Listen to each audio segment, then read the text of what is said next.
ಒಳ್ಳೆ ಅಭಿಪ್ರಾಯಗಳು. ಇಲ್ಲಪ್ಪ ದೊಡ್ಡ ವ್ಯಕ್ತಿ, ಒಳ್ಳೆ ಕೆಲಸ ಮಾಡ್ತಾರೆ, ಹಿಂದುಳಿದವ್ರು ಸ್ವಲ್ಪ ದುಡಿತಾರೆ ಅಂತೇಳಿ.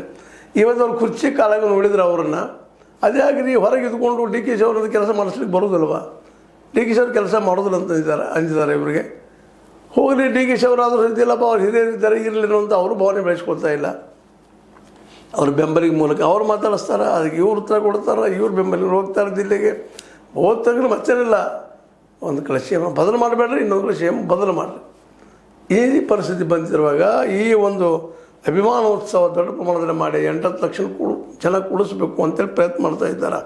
ಇದು ಎಷ್ಟು ಮಟ್ಟಿಗೆ ಬಿ ಜೆ ಪಿಗೆ ಲಾಭ ಆಗ್ತದೋ ಗೊತ್ತಿಲ್ಲ. ಬಟ್ ದೊಡ್ಡ ಪ್ರಭಾವ ಆಗೋದ್ರೆ ಸುಳ್ಳಿರಲ್ಲ. ಯಾಕಂದರೆ ಕನಕೋತ್ಸವ ಆಗಿರ್ಬೋದು, ಅದೇ ಕಾಲಕ್ಕೆ ಸಿದ್ದರಾಮೋತ್ಸವ ಆಗಿರ್ಬೋದು, ಈಗಾಗಲೇ 1-2 ಸಲ ಆಗಿ ಸಾಕಷ್ಟು ಪ್ರಭಾವವನ್ನು ಬೀರೆ ಕಾಂಗ್ರೆಸ್ ಆಯ್ಕೆ ಕಾರಣೀಭೂತರಾದಂಥ ಈ ಒಂದು ಏನಪ್ಪ ಅಂದರೆ ಈ ಕಾರ್ಯಕ್ರಮಗಳು, ಇದು ನಮ್ಮ ಯಡಿಯೂರಪ್ಪರ 50 ವರ್ಷದ ಸುದೀರ್ಘವಾದಂಥದ್ದು ಕಾಲ, ದೊಡ್ಡ ಕಾಲ ಅದು ರಾಜಕೀಯದಲ್ಲಿ ಇದ್ಕೊಂಡು ಅವ್ರು ಸಮಾಜ ಸೇವೆ ಮಾಡಿದ್ದು ಏನು ಹೋರಾಟ ಮಾಡಿದ್ರು ಅವೆಲ್ಲನೂ ಈ ಸಂದರ್ಭದಲ್ಲಿ ನೆನಪಿಸುವಂಥ, ಜೊತೆಗೆ ಇವರು ಈ ವ್ಯಕ್ತಿತ್ವವನ್ನು ಜಗತ್ತಿಗೆ ಹೇಳುವಂಥ ಕೆಲಸವನ್ನು, ಅಂದರೆ ಕರ್ನಾಟಕದಲ್ಲಿ ಬಿತ್ತುವಂಥ ಕೆಲಸವನ್ನು ಈ ಬಿ ಜೆ ಪಿ ಮಾಡೋದ್ರಿಂದಾಗೆ ಈ BSY ಅವರಿಗೆ ಒಂದು ಹೊಸ ಇಮೇಜ್ ಬರ್ತಾಯಿದೆ. ಜೊತೆಗೆ ಕಾಂಗ್ರೆಸ್ಸಿಗೆ ಮಾತ್ರ ಆತಂಕ ಹುಟ್ಟಿಸುವಂಥ ಕೆಲಸ ಆಗ್ತದೆ. ನೋಡೋಣ ಚಿತ್ರದುರ್ಗದಲ್ಲಿ ಏನಾಗ್ಬೋದು, ಯಾವ ಪ್ರಮಾಣದ ಜನ ಕೂಡ್ಬೋದು ಏನು.